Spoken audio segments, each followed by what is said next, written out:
Hello. Today I'm going to be breaking down M&M Gaming's 200 IQ Clubhouse Castle Roam, where they continuously challenge their opponents into a mind game battle with attacker repick. The attackers are forced into a dilemma of what operators to bring to perfectly counter what M&M are doing. However, with M&M, not everything is as it seems.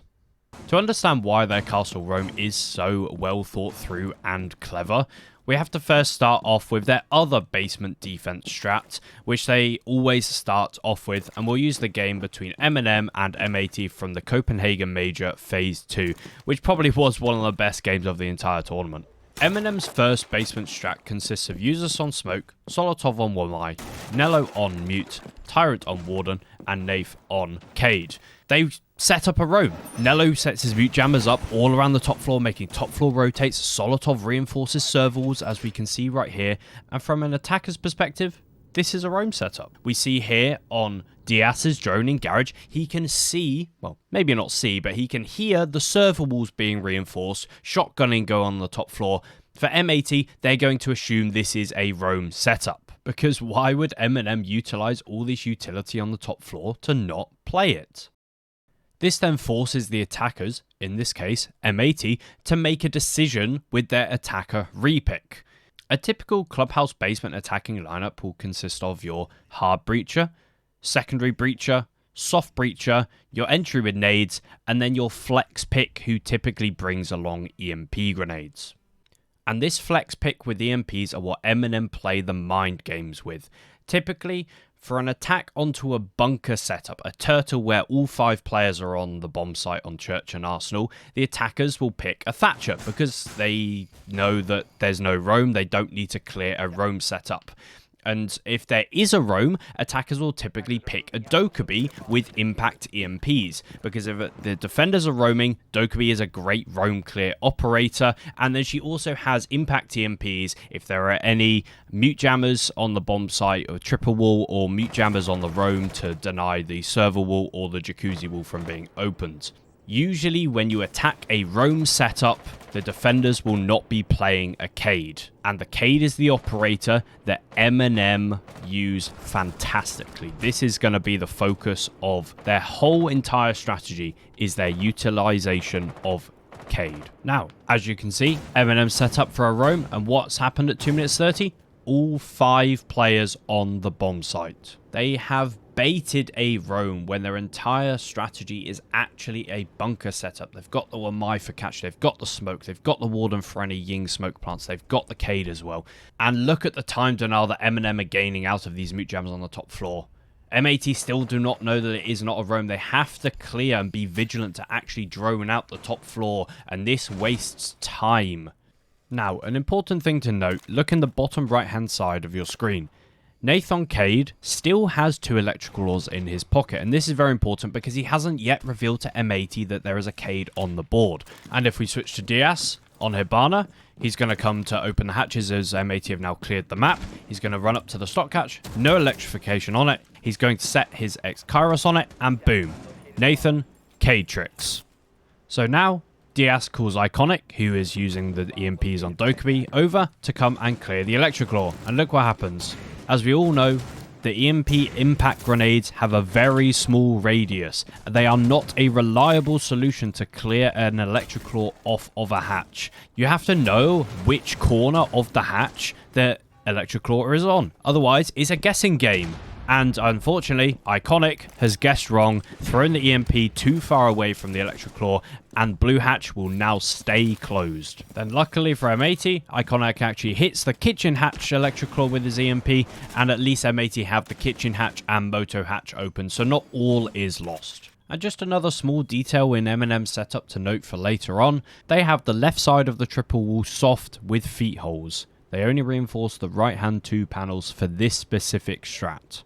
With 45 seconds left on the clock, M80 are now attempting to execute without the blue hatch open, which is quite pivotal in being able to attack into blue and kill the player behind the generator, because the defender in blue has so much freedom to move around without being exposed to the hatch. M80 will now go for their execute, and look what I mentioned before, the left hand side of the triple being soft, it gets bucked open, and this facilitates in their execute. One pushes through long, one pushes through the triple wall, one pushes moto door, and they just triple collapse onto church with the blue backstab and also a kitchen hatch drop. And this is why we love Siege, because MNM can play around strategically very well, but M80 can still come out on top because of their coordinated execute pressuring from all angles.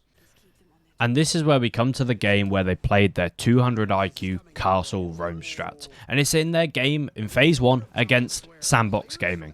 As you can see on the left hand side, they are playing the exact same strat I have just broken down for you. The smoke were my Mute, Warden and Cade combo. During the first time playing the strategy inside of this matchup, MNM would have noticed that Sandbox bring along a Maverick and did not fall for the bait. Maverick was able to open up the electrified hatches with ease, and unfortunately MNM end up losing this round. Then, in the very next round, MNM repeat the same strategy, except bring along a Valkyrie instead of the Cade, because the Cade was useless as MV Taylor was bringing along the Maverick. They repeat the same strategy because MNM gave away 2 very early picks, leaving them in a very early 3 versus 5, and they know that if they just play a typical 5 versus 5, Sandbox may not be able to execute. However, Sandbox aren't stupid. Remember what I told you to note down earlier on. From the M80 game, when MNM play this strategy, they have the left-hand side of the triple wall open, and M80 exploited it by bucking open into the triple wall and collapsing onto church. Well, Sandbox do the exact same. They bring along the Ash, they open up the triple wall from short vert, and they collapse through onto church using the exact same idea that M80 had. The guidance are working out for Sandbox. And MNM have now lost this Clubhouse basement strategy twice in the same matchup against Sandbox. MNM then in the next 2 rounds go on and win 2 different sites, but eventually they have to come back to the basement, and this is where we come to their 200 IQ Castle Roam bait. They set up castle barricades and bar, reinforcements on the top floor on the server walls, jacuzzi walls and construction single, and just listen to what Pengu says as well.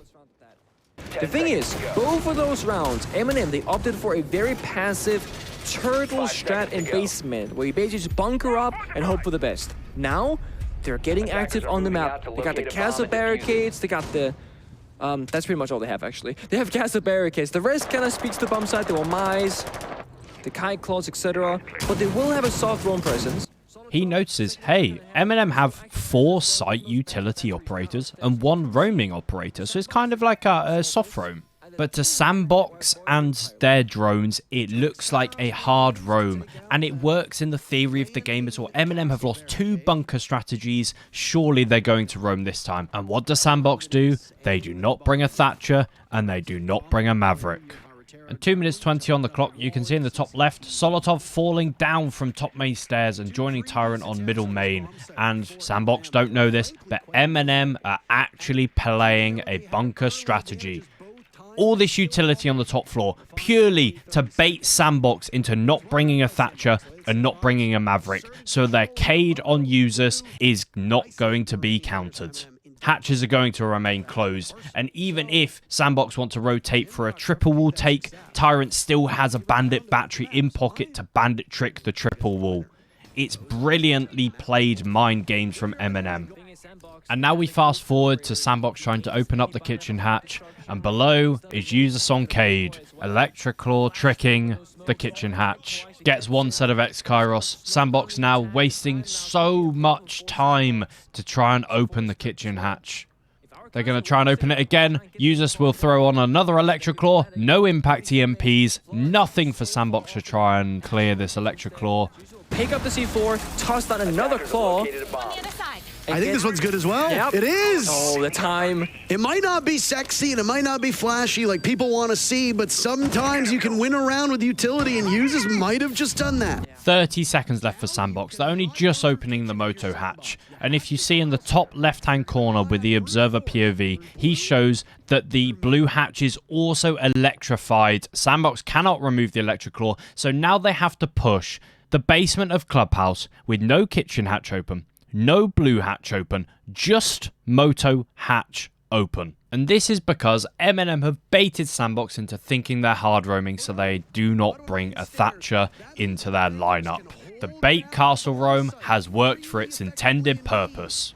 Because the blue hatch is closed, Nathan is able to play super aggressive onto the Adam stairs and gets both kills inside of blue, shutting down the blue push, and that crucial control of blue generator stays in MNM's hands and is a reason that they win this round. I hope that showcased how well MNM use their Cade and the mind games for their setups on their Clubhouse basement defenses. They constantly challenge their opponents to attack a repick into the correct tools for the job, but sometimes the setups that MNM produce make the rounds seem like something that they're not. And that's why I think MNM are an extremely clever and top team in Rainbow Six Siege. Thank you for watching.